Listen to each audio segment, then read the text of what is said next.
मध्य प्रदेश में cough syrup से बच्चों की मौत का सिलसिला जारी है।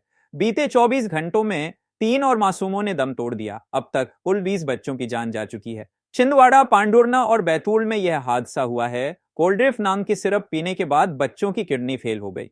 सरकार ने आरोपी कंपनी के मालिक की गिरफ्तारी के लिए टीमों को चेन्नई और कांचीपुरम भेज दिया है। वहीं 5 बच्चे अब भी नागपुर के अस्पताल में जिंदगी और मौत के बीच जंग लड़ रहे हैं।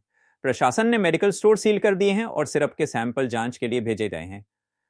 कांग्रेस ने सरकार पर लापरवाही का आरोप लगाते हुए मुआवजे की मांग की है। इंडिया अपडेट, सच्ची खबर सबसे पहले।